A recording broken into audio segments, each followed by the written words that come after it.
Hello යාළුවනේ ඔයාලා මේ විදිහට චිලි පේස්ට් එකක් ඇදුවොත් නම් ආයි මන් දන්නවා නිකම් බත් කන්නේ. එහෙනම් කතා ඕනේ නෑනේ අපි යන් චිලි පේස්ට් එක හදන්න. මුලින් බලමු මොනවද ඕනේ කියලා. මම මචං කැමිලිස් ග්‍රෑම් 100ක් කරන් තියෙනවා.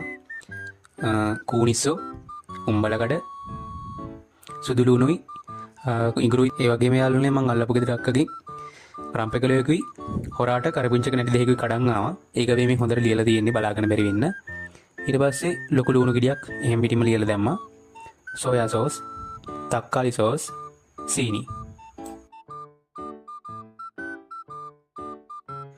මුලින්ම මචං සුදු ලුණු ටික දාගන්න ඕන. ඊට පස්සේ ලුණු ටික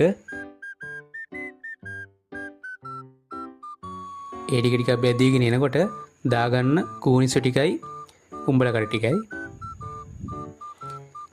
ඒ එක්කම දාගන්න අල්ලපු ගෙදර අක්කගෙන් කඩාගත්ත රම්පෙකොලෙයි කරපිංචි ටිකයි ඒ ටිකත් බැදගෙන ඊට පස්සේ දැන් මිස්කු ටික දාගන්න.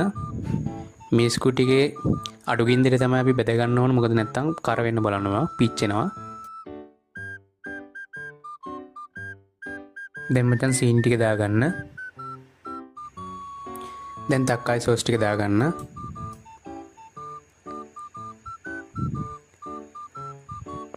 අන්තිමට සෝයා සෝස් ටික.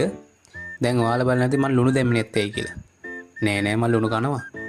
අන්තිමට තමයි ලුණු දා ගන්න ඕනේ. එතකොට තමයි ලස්සනට පාට චිලි පේස්ට් එකේ සුපිරි පාටක් එන්නේ. මේ විදිහට ලුණු ටික දාගන්න. මේ වගේ ලස්සන රෙසිපි කියලා දෙන්නම් ඉස්සරහටත්. අපේ ෆේවර් ෆේම් channel එක YouTube channel එක subscribe කරලා තියාගන්න. ඒ වගේම මතක් කරනවා අපේ Facebook page එක ෆේවර් ෆේම් ඒකත් follow කරලා තියාගන්න. එහෙනම් හැමෝම පරිස්සමින් ඉන්න බුදු සරණයි.